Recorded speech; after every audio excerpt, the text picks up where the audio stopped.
Bismillahirrahmanirrahim. Assalamualaikum warahmatullahi wabarakatuh. Saya Novel Anjeli akan membahas pembahasan yang pertama, yaitu timbulnya jiwa keagamaan pada anak. Menurut para ahli psikologi agama pada umumnya berpendapat bahwa dalam diri manusia terdapat religious instinct, yaitu potensi secara alamiah membawa manusia dalam kehidupan beragama.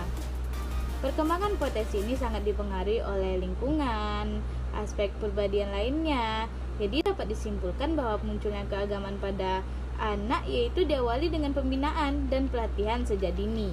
Baik buruknya keagamaan seseorang tergantung didikan pada masa kecilnya. Meskipun setiap anak yang dilahirkan sudah memiliki potensi agama atau yang disebut dengan fitrah, tetapi potensi itu perlu dikembangkan menjadi sempurna dengan adanya latihan dan pembinaan maupun bimbingan orang tua. Potensi keagamaan tersebut bisa berkembang dengan baik. Baik, selanjutnya yaitu faktor yang mempengaruhi perkembangan jiwa keagamaan pada anak. Faktor yang mempengaruhi perkembangan keagamaan pada anak, salah satunya pendidikan keluarga, karena keluarga merupakan pendidikan awal pada anak dan wajib bertanggung jawab dalam pendidikan ini adalah kedua orang tuanya. Orang tua wajib mengasuh, membimbing, dan memberikan pendidikan yang layak kepada anak-anak mereka, terutama pendidikan agama.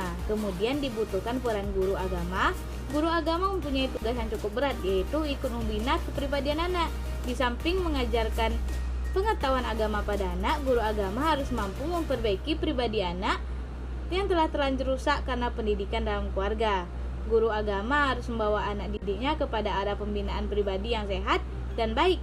Jadi setiap guru agama harus menyadari bahwa segala sesuatu pada dirinya merupakan unsur pembinaan bagi anak didik. Selanjutnya, sifat-sifat keagamaan pada anak. Nah, memahami konsep keagamaan pada anak-anak yaitu memahami sifat agama pada anak-anak. Sesuai dengan ciri yang mereka miliki, maka sifat agama pada anak-anak itu tumbuh mengikuti pola ideas konsep on authority. Nah, ide keagamaan pada anak itu sepenuhnya autoritarius. Maksudnya apa? Yaitu maksudnya konsep keagamaan pada diri mereka itu dipengaruhi oleh faktor dari luar diri mereka. Nah, hal itu dapat dimengerti karena sejak usia dini itu sudah terlihat mereka mempelajari hal-hal yang berada di luar diri mereka. Nah, mereka telah melihat dan mengikuti apa yang dikerjakan dan diajarkan orang dewasa dan orang tua mereka tentang sesuatu yang berhubungan dengan agama. Nah, dengan demikian, ketaatan pada ajaran agama itu merupakan kebiasaan yang mereka pelajari dari orang tua maupun guru mereka. Nah, bagi anak itu sangat mudah untuk menerima ajaran dari orang dewasa walaupun belum mereka sadari sepenuhnya manfaat daripada ajaran tersebut. Nah, jadi ada beberapa bentuk dan sifat agama pada diri anak itu yang diantaranya adalah unreflective atau tidak mendalam.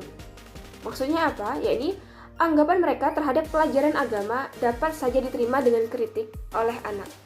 Nah, kebenaran yang mereka terima itu tidak begitu mendalam sehingga cukup sekedarnya saja dan mereka sudah merasa puas dengan keterangan yang kadang-kadang kurang masuk akal. Meskipun demikian, pada beberapa orang anak terdapat mereka yang memiliki ketajaman pikiran untuk menimbang pendapat yang mereka terima dari orang lain. Selanjutnya, egosentris.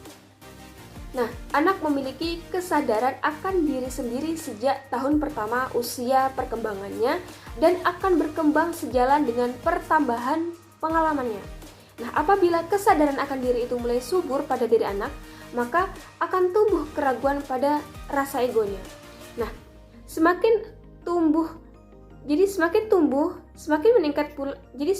anak tersebut, semakin meningkat pula egoisnya. Maka dalam masalah keagamaan, itu anak telah menonjolkan kepentingan dirinya dan telah menuntut konsep keagamaan yang mereka pandang dari kesenangan pribadinya. Selanjutnya, anthropomorphis. Pada umumnya, konsep mengenai ketuhanan pada anak itu berasal dari hasil pengalamannya di saat ia berhubungan atau berinteraksi dengan orang lain. Tapi suatu kenyataan bahwa konsep ketuhanan itu mereka tampak jelas menggambarkan daripada aspek-aspek kemanusiaan. Nah, jadi melalui konsep yang terbentuk dalam pikiran. Selanjutnya, pendekatan pembinaan agama pada anak. Yang pertama yaitu pembinaan agama lebih banyak bersifat secara langsung, seperti melaksanakan sholat jamaah, sedekah, meramaikan hari raya dengan menggemakan takbir dan lain sebagainya. Yang kedua yaitu kegiatan agama disesuaikan dengan kesenangan anak-anak. Nah, oleh karena itu, orang tua ataupun guru harus memiliki ide dan kreativitas tentang strategi dan teknik dalam pembinaan agama pada anak. Yang ketiga yaitu pengalaman agama pada anak selain didapat dari orang tua ataupun guru, itu juga didapatkan dari masyarakat sekitar atau masyarakat umum.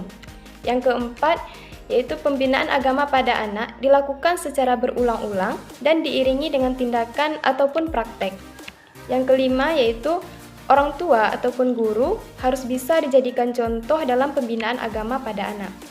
Yang terakhir yaitu melakukan kunjungan ke tempat ataupun pusat-pusat agama seperti masjid, pondok pesantren maupun kampus Islam.